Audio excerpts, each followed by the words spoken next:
This is turning out to be quite a year for Marvel, isn't it? We just have a few more days to go before the release of Spider-Man Brand New Day, and then the year will end with Avengers Doomsday. And maybe, to keep with the hype among the fans, Sony Pictures has now released the third and final trailer for Brand New Day.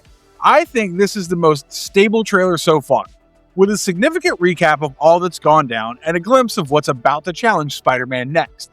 As you may recall, after the events of Spider-Man No Way Home, Peter Parker has managed to erase himself from the lives and memories of those around him, including his loved ones. And now, he has to deal with the solitude and the pain of watching the love of his life treat him like a stranger. Meanwhile, a new threat emerges, and to make matters worse, his body also seems to be undergoing some changes. In short, it is crisis time.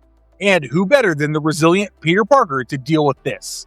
In this video, I'll explore the intricate, hidden details of the trailer and their possible implications, so that you're better prepared when you head into the theaters. A recap to refresh your memory. This trailer tries to score on the nostalgia factor, and it does a pretty good job at that. Almost half of the trailer is made up of footage from the earlier Spider-Man movies, and it covers everything from his friendship with Ned and his love interest MJ, and how he went from having it all to losing it all for a bigger purpose. It is slightly depressing because Peter Parker seems to have a letter or journal of sorts where he pens down his feelings and thoughts, but he doesn't find the courage to go up to MJ and hand it to her. He sits back and does his duty as Spider-Man, protecting the city while his own life is washed away. I love how this gives a very classic old-school Spider-Man vibe because the core of this character is all about sacrifice.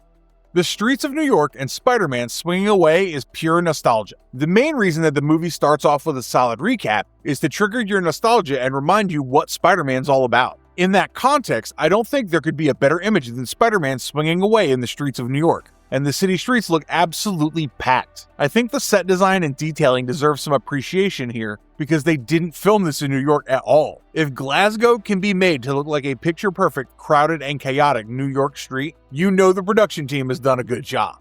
Peter telling Ned about his identity. This is also a part of the nostalgic throwback, and the trailer packs in the moment when Ned finds out that Peter is Spider-Man. I remember like it was yesterday, and I think Ned grasped the information way better than a normal person would. And who could forget how faithfully Ned has protected that secret all along, until the time that he was made to forget all about it. The final trailer gives us a few moments of their brotherhood from the previous moments, and this is just to drive home what Ned really means to Peter as his closest friend.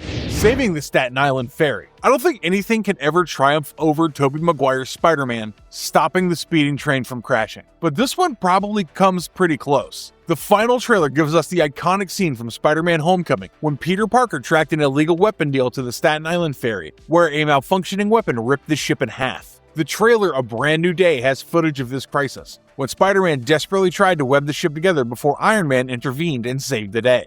Peter and MJ's romantic journey. Spider-Man wouldn't be Spider-Man without the tragedies, and Peter and MJ's romantic past in the final trailer serves as a great reminder of that. It's adorable to see the love between them, and these clips put together from the earlier movies show how they went for the college trip together, how their friendship turned into something special. When Peter says we used to know each other and we were together, it really hits hard because currently MJ has no memory of Peter whatsoever, courtesy of Doctor Strange's spell that mind-wiped to Peter from all who knew him, including Ned and MJ. A quick glimpse of the past villains. This is probably a compensation for the fact that the new villain is going to be kept under wraps. During the throwback footage, we get a glimpse of the likes of Green Goblin, Sandman, and Otto as they fight Spider-Man back in the day. Maybe it's a way of saying that the past villains are tangible and can be encountered by normal means, while the new one's extremely unpredictable and mysterious, and takes control of others to fight her battles. Peter just lied to MJ. She did make him promise that he would reach out to her again after she forgets all about Peter Parker. He said, "I'm gonna come and find you and I'll explain everything." It was such an emotional moment as they confessed their love for each other and shared a passionate kiss before it all went to hell. Strangely enough, Peter never gathered the courage to follow up on his promise. He probably had a reality check at the coffee shop when MJ looked at him like a complete stranger, and he decided against telling her anything at all. It might be for the better purpose or whatever, but it still doesn't take away from the fact that he outright lied to her before.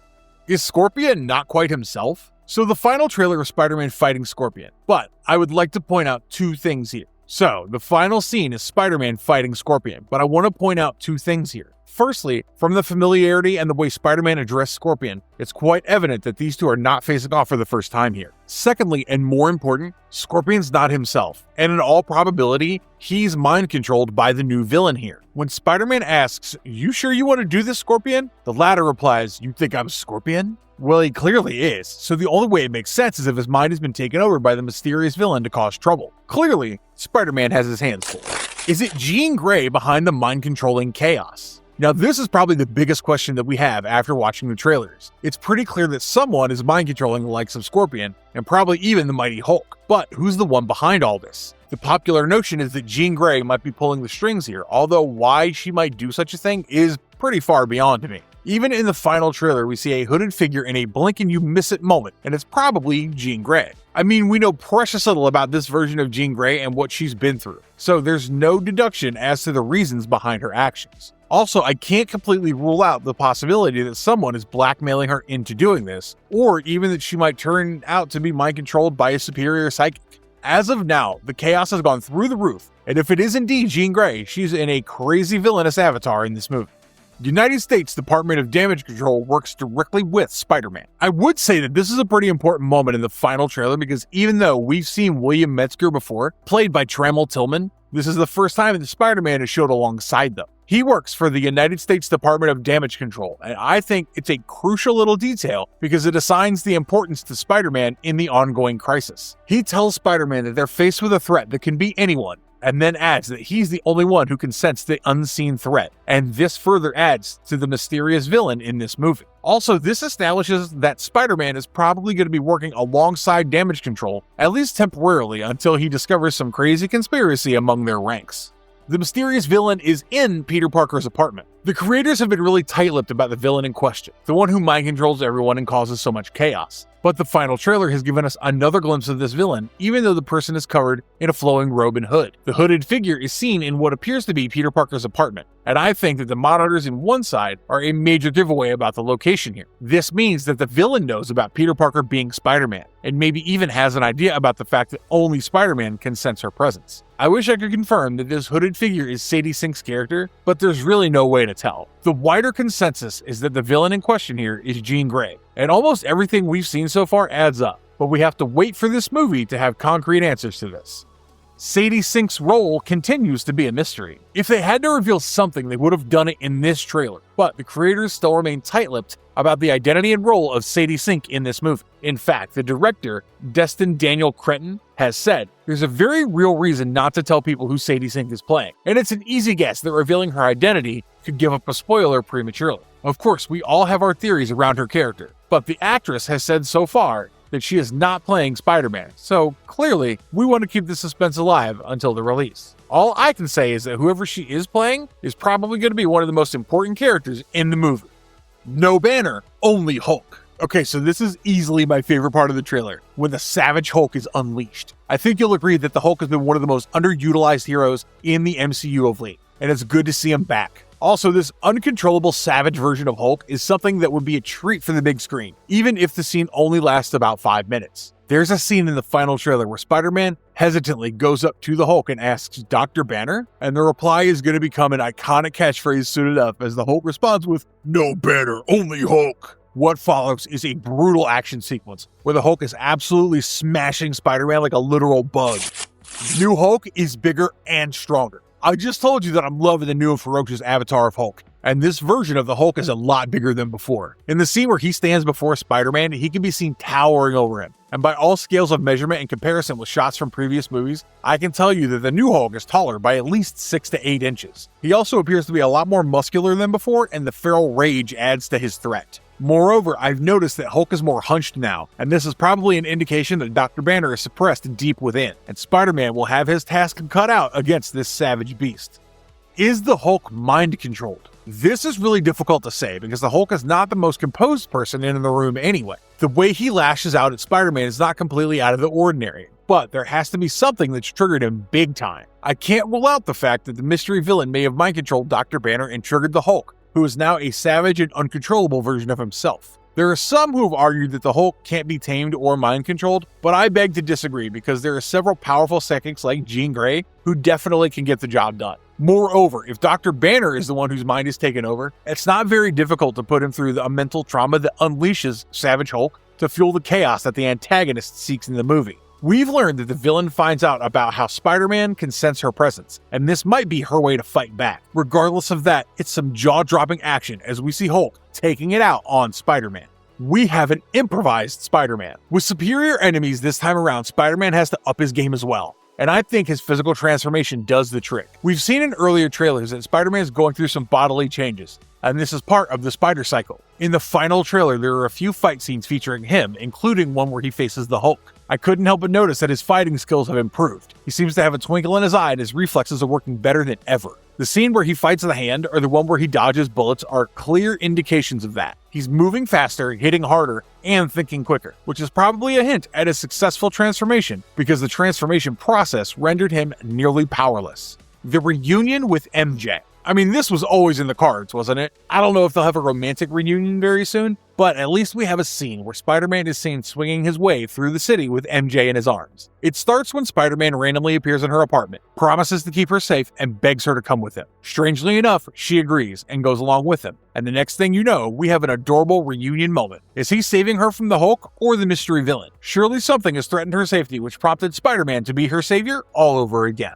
Spider-Man fighting the Hand. The earlier trailers have already revealed the presence of this mystical ninja syndicate, and the Hand is seen in action once again in the final trailer. The scene confirms that even with all this ongoing crisis, Spider-Man has not lost his sense of humor. He says, "One at a time, please?" as the ninjas attack him together, and what follows is another breathtaking action sequence. It also reflects the better and more agile Spider-Man that I just talked about, and he takes on the Hand all by himself. His moves are impressive, and from the looks of it in the trailer, he's winning this battle. What is the gauntlet in Spider-Man's hand? I'm thrilled to see that Spider-Man has upgraded himself big time, and I'm not just talking about his physical transformation here. In the final trailer, you can clearly see that he has a glowing gauntlet in his hand, and this is probably Shocker's VibroShock gauntlet. For those who don't know, this weapon is quite a handful and has 2 VibroShock units that can be activated by a thumb trigger. This produces a powerful blast of air that translates into a mighty punch, and I couldn't think of a better weapon that he could use to take on Savage Hulk. I guess Peter repurposes the technology somehow to gain an extra edge, and I can already predict that the Hulk will take a massive beating at some point. He's even using the shock gauntlet during his fight scene with the Hand, so maybe he's keeping this one as a weapon of choice for now.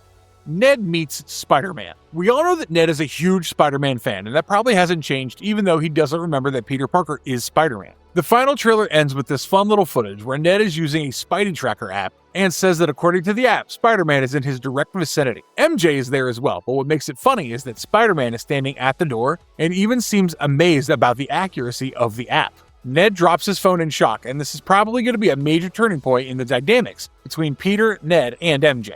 Will Peter tell Ned and MJ about his superhero identity? Interacting with them as a masked superhero is one thing, and telling them about their shared history is quite another. So far, we've seen in the earlier trailers that Peter tries to interact with MJ and Ned as a stranger, but this one shows him as Spider-Man protecting MJ and meeting Ned. I'm sure he'll be tempted to tell them everything, but I'll be happier if he doesn't, because a happy ending doesn't go so well with Spider-Man, even though we might feel great as fans. Personally, I don't think they'll find out about Peter being Spider-Man just yet.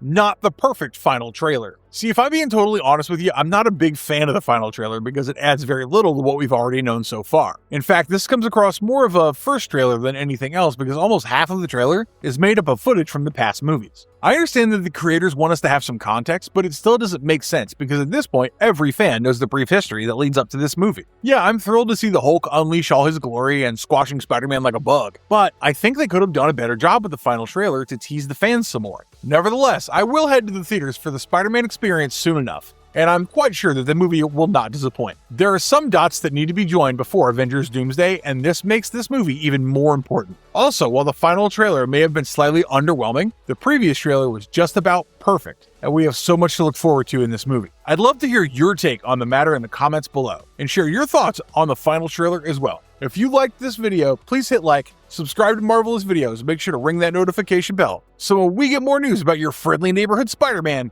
you find out first. Stay safe, have a great day, and as always, stay marvelous.